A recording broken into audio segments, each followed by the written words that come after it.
Have you ever wondered, as a kind-hearted woman who genuinely compliments all of her friends and even strangers on the street about how good they look or what perfume are you wearing and how amazing the outfit is, still sometimes struggles with comparison and feel it creeping in? I want to let you know, you're not a bitter person, you're not hateful, and it's not coming from a place of envy.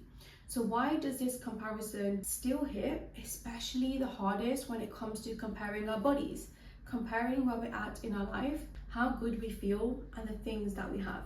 So if you've ever been told just to unfollow everything or everyone that makes you feel like shit, this video is for you.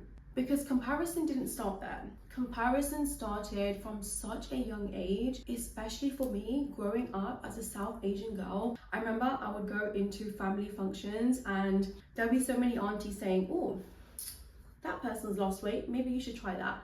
Or they've started running, maybe that would help you lose your weight. Or this person's going to uni and they're doing X course, what are you going to do with your life? That system has already been set up and ingrained within us to shape our behavior. So no wonder it shows up so easily today, and it almost comes as a natural response when we see something that we like or see something that we want, right? It's not like we are forcing this comparison, it's just a feeling that gets conjured up inside us and it just comes out. And that's why unfollowing people will never work to remove the comparison. You're essentially putting a plaster on the wound when you don't even know where this started. So by the end of this video, you're going to learn how to turn your comparison into your personal power, how to turn that comparison into understanding what you truly want and turn it into your personal confidence. And here's the first shift that changed everything for me, and it actually came at a very young age, especially when it came to bodies, physiques, and how good someone looked. When I was in school, my school was full of competitiveness, girls wanting to be better than everybody else, and I would look around and see so many amazing girls. I'd be in the toilet and I'd be like, wow, she's so pretty. Oh, I love her makeup, I love how she does her hair. And I could say that with confidence, and I could say that from a place of love, not from a place of envy. And it got me thinking, if I genuinely hated this person or hated what they had, I wouldn't be able to compliment her, right? I wouldn't admire her. So when I would go home, I remember one time actually crying to my mom and said to her, why can't I be pretty just like those girls? And she said to me, but you are, in your own way. And it really got me thinking how I used to try these girls' makeup looks. I'd go out and buy that same lipstick that she had, or I'd try my hair the same way that she did it. But it still never made me feel good. It still never made me feel pretty, because what I was comparing wasn't actually the way that it looked, but I was comparing the feeling that they embody, the feeling that they portray, and the energy that they give across, which was the confidence, which was the positivity, which was feeling free, right? So I want you to ask yourself, next time you're comparing your body, comparing your face, comparing your features to somebody, is it actually the features or the body that you want, or is it the feeling that they give that you want to embody as well? Because our brains in psychology are wired to notice end states, the confidence, the ease, the freedom. So when you're comparing, it's essentially your nervous system telling you that this is important to me, this actually matters to me. So when you start listening to that voice, when you start listening to that comparison and not trying to kill it, you'll be able to overcome it so much faster.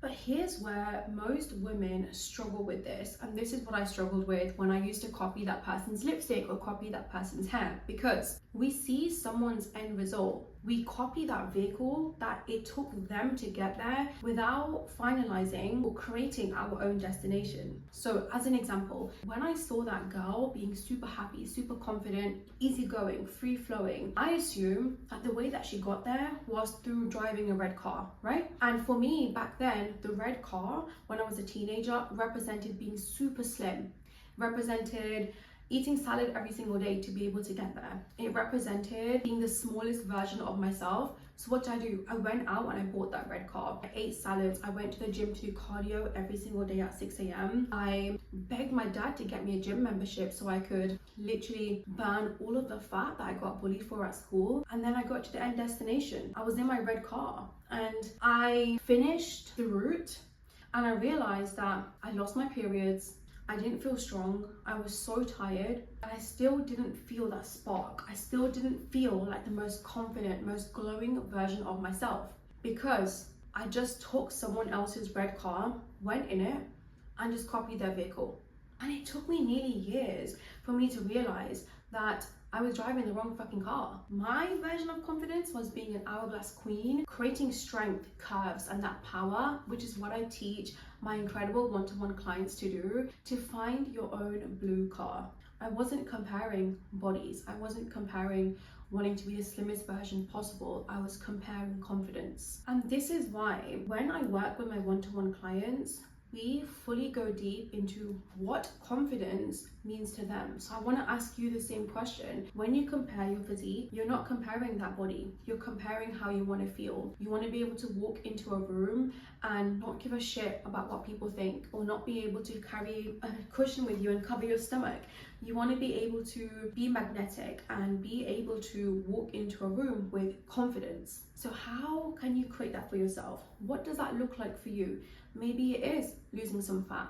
Maybe it's building muscle. Maybe it's doing a marathon. Maybe it's creating the most juiciest glutes ever.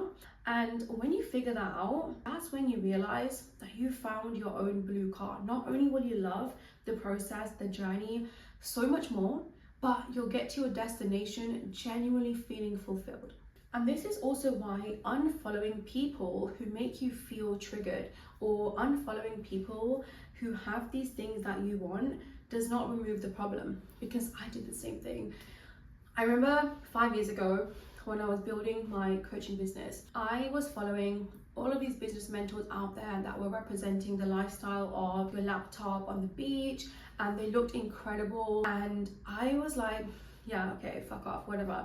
And I unfollowed them all. I thought, okay, fuck this. And at the time I was working at Pure Gym. I was cleaning treadmills at 6 a.m. in the morning. And I thought, yeah, grind, hustle, let's just do this. I've got this. I'm going to stay in my own lane and not worry about what all of these other business mentors or other coaches are doing, because I was triggered.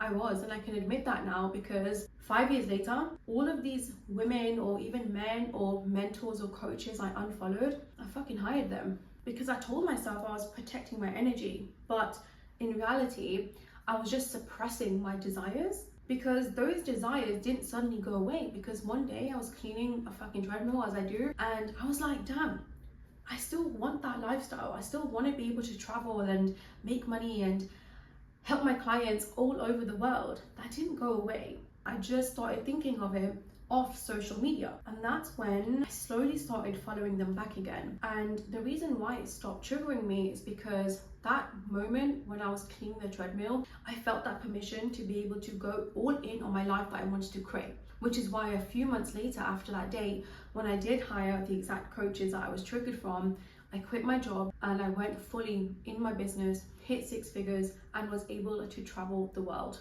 Because that trigger at that point became my guidance into what I truly wanted to do. So next time you see a post or you see something that makes you feel a little something, rather than unfollowing that page and not wanting to see it, I want to challenge you. I want to challenge you to save it. I want to challenge you to go into your notes or get a notepad, get a pen, write down what is the trigger, what feelings came up for you, and what does that represent about you and what you want. And then ask yourself, does this align with my true vision? Does this align with my goals? Does this align with the physique that I want to achieve or the life that I want to build? If yes, that's your permission to go and fucking do that. And now you've got your understanding to be able to go out and make that happen for yourself. Because I realized that avoiding and unfollowing wasn't overcoming comparison. Understanding it is what truly helped me to overcome that.